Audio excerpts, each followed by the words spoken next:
विधानसभा चुनाव अब बेहद नजदीक हैं। अब ऐसे में सपा और आरएलडी ने गठबंधन कर अपनी जीत का दावा किया है। इसी को लेकर आरएलडी के राष्ट्रीय महासचिव त्रिलोक त्यागी से खास बातचीत की हमारी संवाददाता स्वाति आर्य ने।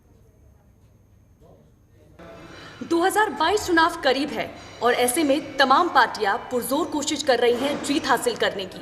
और ऐसे में अगर उत्तर प्रदेश की बात करें तो इस बार आरएलडी सपा के साथ गठबंधन में और मैदान में उतर रही है। और ऐसे में इस पर बात करने के लिए हमारे साथ आज मौजूद हैं आरएलडी के राष्ट्रीय महासचिव त्रिलोक त्यागी जी। उन्हीं से बातचीत करते हैं इस मुद्दे पर कि इस बार उत्तर प्रदेश में अगर चुनाव की बात करें तो चुनावी सियासत क्या कह रही है, इसी पर हम बात करेंगे उनसे। त्रिलोक त्यागी जी, अगर 2017 में जो पार्टी एक सीट पर सिमट कर रह गई थी, इस बार 2022 में कहाँ खड़ी है? देखिए, 2017 में बड़ा हिंदुत्व का जोर था और भाजपा उसमें चुनाव जीत गई। हम लोग अकेले लड़े थे। अब गठबंधन के साथ चुनाव है और इस वक्त किसान, नौजवान, माइनॉरिटी सब बीजेपी के खिलाफ है। ये चुनाव अलग तरह का चुनाव है। इसमें भारतीय जनता पार्टी चुनाव हारने जा रही है। और आप एक तरह से समझें कि पश्चिमी उत्तर प्रदेश में तो एक तरफा चुनाव है और भारतीय जनता पार्टी की बहुत बुरी हार होने वाली है। अगर बात करें 2017 के बाद चीज़ें कहीं ना कहीं बदल चुकी थी और इसके बाद अगर हम आरएलडी की बात करें, कहीं ना कहीं उनका आधार डगमगा गया था। अब एक बार फिर से आरएलडी की अगर बात की जाए तो शून्य से शिखर तक का सफर कितनी चुनौतीपूर्ण रहा? देखिए, इसमें हम लोग लगातार 5 साल काम करते रहे। गन्ने का आंदोलन हमने किया, किसानों के आंदोलन में हम रहे। उत्तर प्रदेश में लगातार हम लोगों ने भाईचारा सम्मेलन किए और जो नफ़रत भारतीय जनता पार्टी ने फैलाई थी, मैंने खुद 30-40 मीटिंग भाईचारा सम्मेलन गाजियाबाद से लेकर देवरिया तक की।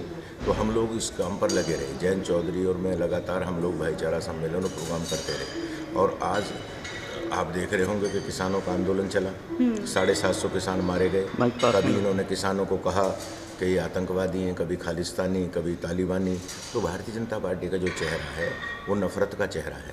वो लोग समझ नहीं पाए थे। लोगों ने इसे हिंदुत्व का चेहरा मान लिया था, पर इनका हिंदुत्व जो कट्टरपंथी हिंदुत्व है। इनका हिंदुत्व गांधी का हिंदुत्व नहीं है। जो हमारे वैदिक धर्मों में, जो हमारे वैदिक धर्म का हिंदुत्व है, उसमें तो चीटी पर पैर रख के भी कहते हैं कि पीछे हट जाओ, मत मारो। ये कत्ल करने की बात करते हैं, झगड़े कराते हैं, तलवारों की यात्रा निकालते हैं। तो ये हिंदू नहीं है, ये हिंदुज़म नहीं है।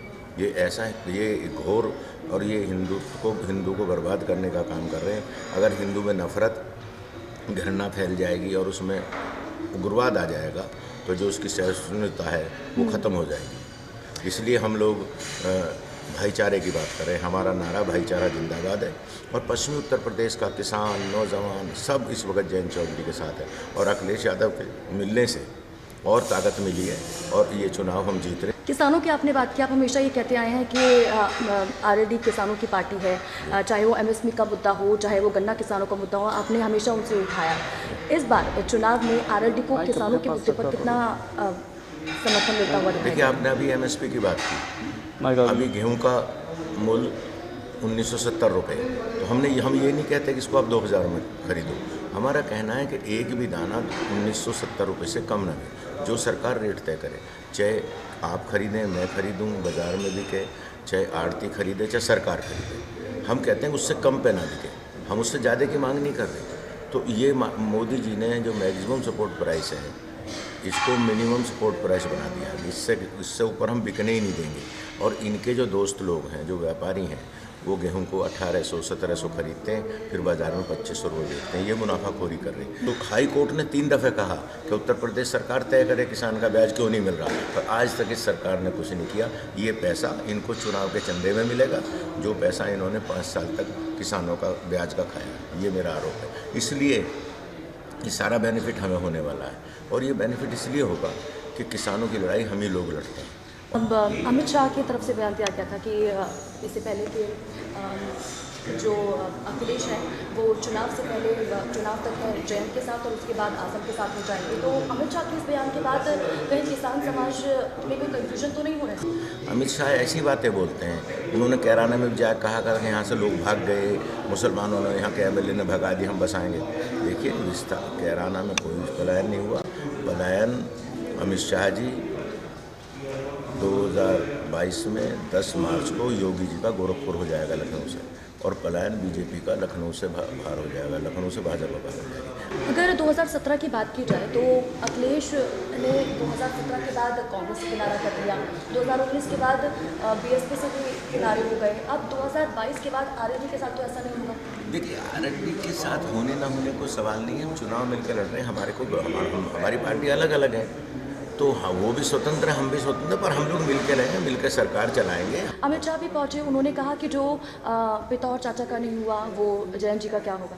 अब देखिए, पिता और चाचा का नहीं हुआ, अमित शाह जी और आप मोदी जी, आप तो अडवाणी के नहीं हुए। जिस अडवाणी ने मोदी जी को मुख्यमंत्री बनाया, जिस अडवाणी ने तुम्हें मंत्री बनवाया, तुम उसके नहीं हुए, तो तुम अखिलेश यादव को क्या कह रहे हो? तुम सोचो तुम किसके हुए हो? तुमने केशव भाई पटेल को हटाया गुजरात में, आपने अडानी या मुरली मनोहर जोशी को हटाया, आप अटल बिहारी को भूल गए, तो आप तो किसी के भी नहीं हुए।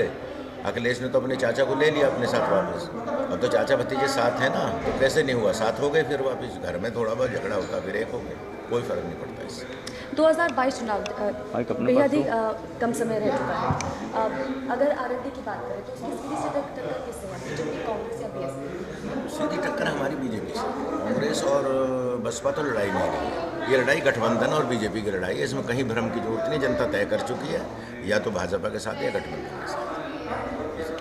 तो ये थे आरएलडी के राष्ट्र महासचिव त्रिलोक त्यागी जी, तो सीधा सीधा कहते हुए नजर आए कि इस बार अगर 2022 उत्तर प्रदेश के विधानसभा चुनाव की बात की जाए तो बीजेपी का सुपड़ा साफ होगा और हम सरकार बनाएंगे और सत्ता में वापसी करेंगे, और जो उत्तर प्रदेश की जनता है वो हमारे साथ खड़ी हो, चाहे वो किसान हो, चाहे वो बाकी के समाज हो, तमाम जनता उत्तर प्रदेश के हमारे साथ खड़ी है। इसी के साथ कैमरामैन सुनील के साथ स्वाति आर्या, जनतंत्र टीवी, नोएडा। खबरों के निष्पक्ष विश्लेषण के लिए सब्सक्राइब करें Jantantra TV and press the bell icon. Never miss any update.